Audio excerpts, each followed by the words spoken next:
Kali ini Noba akan melanjutkan part sebelumnya dari film Donghua Battle Through the Heaven. Noba mengingatkan sekali lagi ya bahwa konten ini full spoiler. Tanpa lama-lama lagi, yuk kita masuk ke isi ceritanya. Melanjutkan dari cerita sebelumnya. Wusan tiba-tiba menatap Xiaoyan dan ada harapan tak berujung di mata itu. Sekarang Wusan tidak ada cara lain. Kekuatan keabadiannya telah diambil dan kekuatannya telah jatuh ke tingkat dewa. Bahkan jika dia memberontak, dia tidak memiliki kekuatan untuk mengubah keadaan. Wusan mengerti bahwa bahkan jika dia meledakkan dirinya sekarang, dia tidak dapat mencegah kehancuran superstar batang surgawi. Oleh karena itu Wusan hanya bisa mengalihkan perhatiannya pada Xiaoyan. Wusan tampaknya tidak berharap bahwa kuil pemburu dewa akan begitu licik. Awalnya dia berpikir bahwa jika dia mengorbankan hidupnya, kuil pemburu dewa akan mengakhiri masalah ini. Tentu saja Xiaoyan tidak akan duduk diam. Bagaimana semua masalah ini juga terkait erat dengannya. Jika Xiaoyan tidak pernah mencapai superstar batang surgawi, secara alami Wusan tidak akan memprovokasi para pemburu dewa. Dan itu tidak akan menyebabkan superstar batang surgawi menjadi seperti ini. Pada saat ini avatar pemakan jiwa yang seperti anak kecil muncul. Tanpa sepatah kata pun kabut hitam yang dibentuk oleh energi yin dari jutaan jiwa mengembun.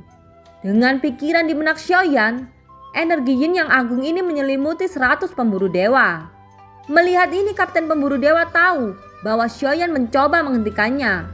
Segera segel tangannya dipercepat, lalu formasi mata langit sudah siap untuk menyapu. Selama pikirannya bergerak, sinar kehancuran akan meledak masuk dan superstar batang surgawi akan hancur.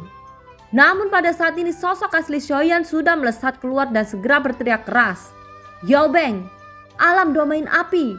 teriak Xiaoyan. Satu-satunya hal yang dapat menghentikan mereka saat ini adalah Yao Beng. Tetapi Xiaoyan tahu bahwa jika dia benar-benar ingin menghentikan formasi itu, satu-satunya hal yang bisa dia lakukan adalah mengandalkan tahanan roh. Pada saat ini setelah mereka sadar kembali, ekspresi wajah mereka semua terlihat jelek. Logikanya mata formasi seharusnya sudah diaktifkan sejak lama. Tapi saat ini tidak ada gerakan. Tidak ada sinar cahaya yang keluar dari mata formasi. Tuan anjing, aku memang tidak bisa memecahkannya dalam waktu sesingkat ini. Tapi tidak masalah untuk mengendalikannya selama beberapa saat. Ucap tahanan roh menggertakkan giginya. Cahaya biru keluar dari matanya untuk menutupi formasi awan mata langit. Untungnya Wusan telah menunda para pemburu dewa untuk sementara waktu. Sehingga tahanan roh juga bisa menggunakan waktu ini untuk membatasinya. "Tuan 1000 pisau, cepat selesaikan mereka. Aku tidak bisa bertahan lama," teriak tahanan roh mengutuk marah. Setelah beberapa napas, kekuatan yin dari avatar pemakan jiwa menyelimuti lebih dulu dan disusul dengan domain bayan untuk mengendalikan mereka. Selain itu, formasi yang dikendalikan oleh tahanan roh juga memberi Xiaoyan kesempatan. Sekarang Xiaoyan harus menyingkirkan kapten itu secepat mungkin. Ketika tubuh Xiaoyan melesat, dia langsung menjarah ke arah Kapten Pemburu Dewa. Kekuatan kapten ini adalah langkah kedua dari keabadian Kaisar. Itu satu tingkat lebih lemah dari Sansen. Meski begitu bukan tugas yang mudah bagi Xiaoyan untuk membunuhnya secara langsung. Pada saat ini sayap dewa di belakangnya membuat kecepatan Xiaoyan meningkat tajam. Dan dia menyapu dengan kecepatan yang sangat cepat. Kekuatan yin dari avatar pemakan jiwa juga langsung menelan ratusan pemburu dewa. Kekuatan yin mempengaruhi jiwa mereka semua, sehingga tubuh mereka tiba-tiba membeku. Bercampur dengan Yao Beng Xiaoyan, semua orang hanya merasa bahwa jiwa mereka keluar dari tubuh mereka. Kelima indera mereka terputus dan mereka semua menjadi kosong.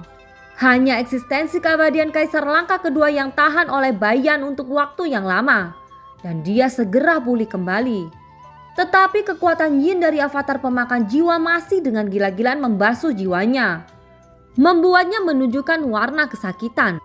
Namun melihat Xiaoyan yang datang dengan kasar, tatapan kejam muncul di mata kapten itu, seolah-olah dia berencana untuk membunuh Xiaoyan dengan pukulan tajam.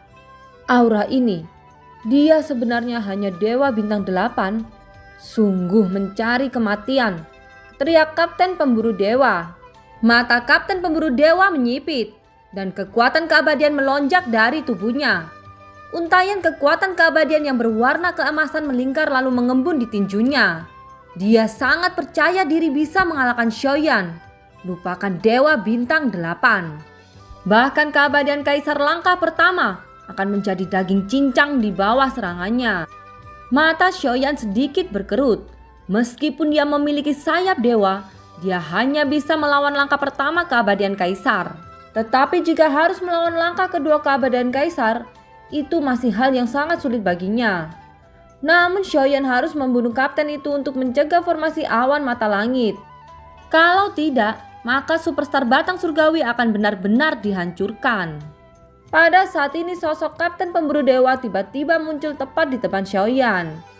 Saat sosok kapten pemburu dewa muncul, dia masih penuh percaya diri. Tetapi saat berikutnya pupil matanya tiba-tiba menyusut. "Kamu bisa menerima pukulan ini," ucap Xiaoyan yang ternyata mengeluarkan avatar Yuan Shen pada detik-detik terakhir. Kapten pemburu dewa merasakan penindasan yang kuat dari avatar Yuan Shen, tetapi sudah terlambat untuk mundur saat ini. Tidak ada fluktuasi doki dan tidak ada kekuatan keabadian. Dia sangat aneh, ucap kapten pemburu dewa menyipitkan matanya. Karena dia tidak bisa menghindar atau mundur, dia hanya bisa melakukan yang terbaik dan mengangkat tinjunya dan bertukar pukulan dengan avatar Yuan Shen. Detik berikutnya suara dentuman keras terdengar ketika kedua tinju dari keduanya saling bersentuhan. Energi keabadian yang mengandung kekuatan penghancur mengalir deras. Saat tinju keduanya bertabrakan, aura yang kuat melonjak keluar, menyebabkan semua sosok dalam jarak 100 meter terguncang ke belakang. Di sisi lain tubuh utama Xiaoyan juga mengalihkan pandangannya pada beberapa tentara pemburu dewa yang masih hidup. Tanpa sepatah kata pun tubuhnya melesat dengan kecepatan yang mencengangkan. Sayap dewa yang tajam seperti bilah pedang ketika memotong sebagian besar orang-orang dari kuil pemburu dewa. Daging dan darah mereka berceceran di mana-mana. Di bawah pengaruh dari domain api Baiyan, Xiaoyan mengambil kesempatan ini untuk langsung membunuh puluhan pemburu dewa. Adapun jiwa mereka, semuanya ditelan oleh avatar pemakan jiwa. Meskipun sekarang avatar pemakan jiwa memiliki puluhan juta jiwa, dia juga perlu menyerap jiwa terus-menerus untuk mempertahankan kekuatannya. Justru karena inilah Kaisar pemakan jiwa mengubah seluruh pulau di jurang kutub menjadi altar dan memurnikannya. Hanya aliran jiwa yang stabil yang dapat menstabilkan kekuatannya yang kuat. Metode kultivasi semacam ini juga telah menyebabkan kehancuran di wilayah jurang kutub. Tentu saja Xiaoyan tidak seperti Kaisar pemakan jiwa yang dengan sengaja membunuh demi kekuasaan. Tapi untuk musuh sejati seperti orang-orang dari kuil pemburu dewa yang sadis ini, Xiaoyan tidak akan melepaskan jiwa mereka semua. Xiaoyan tidak pernah membunuh sembarangan. Tetapi itu tidak berarti bahwa Xiaoyan baik hati. Orang-orang dari kuil pemburu dewa dipenuhi dengan kebencian. Jika Xiaoyan tidak menghentikannya, maka ribuan makhluk hidup dari bintang-bintang akan dihancurkan oleh mereka. Sebab itulah Xiaoyan tidak perlu mentolerir mereka. Selalu ada harga yang harus dibayar untuk melakukan sesuatu. Dan harga yang harus mereka bayar adalah kematian. Mata Xiaoyan dingin dan tegas. Segera avatar pemakan jiwa mendekat. Lalu dia mengaktifkan teknik penggabungan tubuh. Pada saat ini, avatar pemakan jiwa menjadi satu dengan tubuh utama Xiaoyan. Dengan cara ini Xiaoyan tidak perlu khawatir lagi tentang konsumsi kekuatan jiwa untuk menggunakan sayap dewa. Di sisi lain di medan tempur avatar Yuan Shen, saat ini hanya suara patah tulang yang terdengar. Mata kapten pemburu dewa dipenuhi dengan ketakutan ketika melihat lengannya patah. Tulang tangan yang patah menembus daging. Avatar Yuan Shen tidak menunjukkan belas kasihan. Sekali lagi dia meninju dada kapten itu. Segera suara retak seperti petasan bergema. Di bawah pukulan keras avatar Yuan Shen, dada kapten pemburu dewa tenggelam dan menyemburkan seteguk darah. Kesombongan kapten pemburu dewa benar-benar menghilang saat ini. Setelah menerima dua pukulan yang sangat menyakitkan ini, dia segera mengerti bahwa avatar Yuan Shen di depannya bukanlah sesuatu yang bisa dia lawan. Oleh karena itu, terlepas dari cedera seriusnya, dia segera mengeluarkan jimat ringan dengan panik. Dan ketika dia melemparkannya di kehampaan, dan kekuatan misterius merobek kehampaan secara paksa. Melihat adegan ini, Xiaoyan menyadari bahwa orang itu ingin melarikan diri. Dengan kontrol dari Xiaoyan, sosok avatar Yuan Shen segera bereaksi. Sosoknya langsung menjarah ke arah Kapten Pemburu Dewa seperti bola meriam. Kapten Pemburu Dewa tidak peduli dengan lainnya. Dia hanya ingin meninggalkan tempat ini sesegera mungkin. Bahkan jika dia terluka parah, dia masih dengan paksa merangkak ke celah kekosongan. Ketika avatar Yuan Shen menyusul, sosok Kapten Pemburu Dewa sudah menghilang. Dan acara Yuan Shen masih selangkah lebih lambat. Melihat ini, Xiaoyan sedikit mengernyit.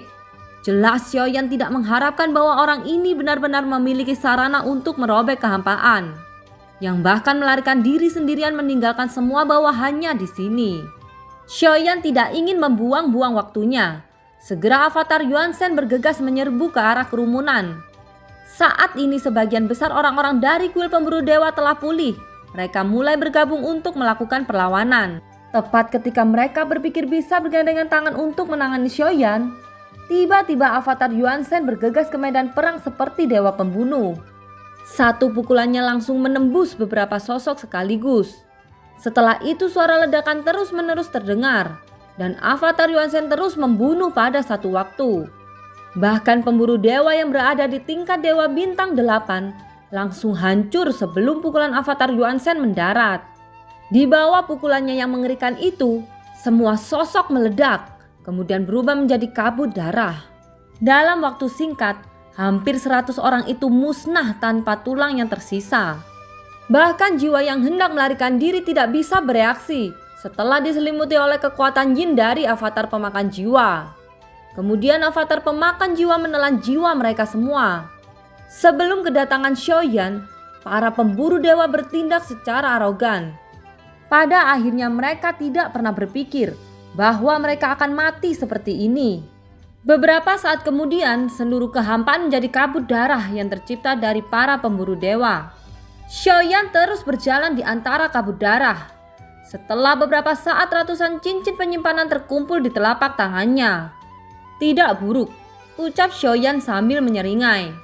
Melihat senyum nakal Xiaoyan, Wusan juga tersenyum kecut merasa tidak berdaya. Dia masih tidak bisa mengerti mengapa eksistensi sekuat Xiaoyan masih tertarik dengan cincin-cincin ini. Xiaoyan selalu mengumpulkan cincin setiap kali dia membunuh. Wusan tidak tahu bahwa semua yang dilakukan Xiaoyan sama seperti dia, yaitu melakukan yang terbaik untuk meningkatkan kekuatan dan melindungi dunia sensi. Pada saat ini Xiaoyan menghela nafas lega. Wusan juga merasakan hal yang sama. Tentu saja setelah kehilangan jantung abadi, Wusan tidak lagi menjadi keabadian kaisar. Kekuatannya saat ini telah jatuh ke ranah dewa bintang 9. Bagi Wusan hal itu sangat sulit diterima, dari keabadian kaisar beralih ke tingkat dewa. Sementara itu Xiaoyan tiba-tiba merasa ada yang salah dengan avatar Yuan Shen setelah melakukan pertempuran. Avatar Yuan Shen sebenarnya memiliki perasaan menolak kehendaknya. Meskipun tidak ada tanda-tanda kelahiran spiritual, perasaan semacam ini membuat Xiaoyan merasa tidak nyaman. Tanpa ragu-ragu, Xiaoyan segera menyegel avatar Yuan Shen ke dalam 9 peti mati di dalam pagoda emas. Hanya 9 peti mati di pagoda emas yang mampu menekan avatar Yuan Shen. Xiaoyan sedikit mengernyit, bukan karena kekuatannya terlalu lemah, tetapi kecepatan peningkatan avatar Yuan Shen terlalu pesat. Setelah perjalanan ke jurang kutub ini, avatar Yuan Shen memperoleh keberuntungan besar, bahkan lebih besar dari keberuntungan Xiaoyan sendiri. Avatar Yuan Shen setara dengan diwarisi oleh leluhur dari keluarga Yuan Shen. Keberuntungan semacam ini secara alami sangat instan. Tapi untungnya kekuatan Xiaoyan juga telah dipromosikan ke puncak dewa bintang 8. Setidaknya jarak dari dewa bintang 9 tidak lagi di luar jangkauan. Untuk mengendalikan avatar Yuan Shen tanpa serangan balik, Xiaoyan harus menembus dewa bintang 9. Jadi sebelum itu Xiaoyan masih harus lebih berhati-hati saat mengontrol avatar Yuan Shen ke dalam pertempuran. Hanya ada kesempatan satu kali untuk menggunakannya dalam pertempuran. Pada saat ini sosok Wusan berlutut ke arah Xiaoyan, lalu berkata dengan suara dalam, "Aku berterima kasih kepada Tuan Xiao karena menyelamatkan semua makhluk hidup di superstar batang surgawiku. ucap Wusan dengan sungguh-sungguh. Xiaoyan maju selangkah dan membantu Wusan berdiri. Malapetaka di superstar batang surgawi disebabkan olehku. Tentu saja aku tidak ingin melihat superstar batang surgawi dihancurkan karena kesalahanku, ucap Xiaoyan. Setelah berbicara, sebuah botol batu giok muncul di tangannya. Itu merupakan darah abadi yang diperoleh Xiaoyan dari membunuh keabadian kaisar. Setetes darah abadi dituangkan dari botol batu giok. Dia menyerahkannya kepada Wusan. Melihat pemandangan ini, Wusan segera melambaikan tangannya. Dia tahu bahwa setetes esensi darah abadi sangatlah berharga. Dan hanya dengan darah abadi ini, seseorang di ranah Dewa Dou bisa melangkah ke ranah keabadian kaisar. Apakah satu tetes tidak cukup? Ucap Xiaoyan segera menuangkan setetes lagi. Wajah Wusan segera berubah secara drastis. Tapi dia masih melambaikan tangannya dan berkata, Tuan Xiao, kamu telah menyelamatkan superstar batang surgawi. Kebaikan sebesar ini mana mungkin aku meminta lebih. Selain itu esensi darah abadi terlalu berharga, jadi aku tidak berani mengambilnya, ucap Wusan. Seperti yang aku katakan, semuanya terjadi karena aku. Terimalah, kamu tahu akan sangat sulit bagimu melindungi dunia dengan hanya kekuatan dewa. Selain itu aku juga berterima kasih karena mendampingiku di sepanjang jalan. Kuharap kita bisa bertemu lagi di masa depan, ucap Xiaoyan sambil tersenyum dan menyerahkan 2 tetes esensi darah abadi kepada Wusan. Mata Wusan memantulkan 2 tetes darah abadi yang bersinar keemasan. Bohong untuk mengatakan bahwa dia tidak tergerak dengan darah abadi ini. 1 tetes darah abadi bisa membawanya kembali ke ranah keabadian kaisar. Dan 2 tetes mungkin dapat meningkatkan kekuatannya lebih jauh. Tuan Xiao, karena kamu yang memaksa, maka akan sangat tidak masuk akal jika aku terus menolak. Tapi 1 tetes darah abadi sudah cukup bagiku. Kebaikan yang sangat besar ini aku Wusan berjanji akan terus mengingat di dalam hati, ucap Wusan. Saat ini Wusan mengerti jika dia berpura-pura menolak lagi, maka hasilnya adalah kekuatan keabadian tidak dapat dicapainya kembali. Begitu tidak ada kekuatan keabadian, secara alami akan sulit untuk melindungi superstar batang surgawi. Melihat bahwa Wusan bersikeras hanya mengambil 1 tetes esensi darah abadi, Xiaoyan tidak bisa mengatakan apa-apa lagi.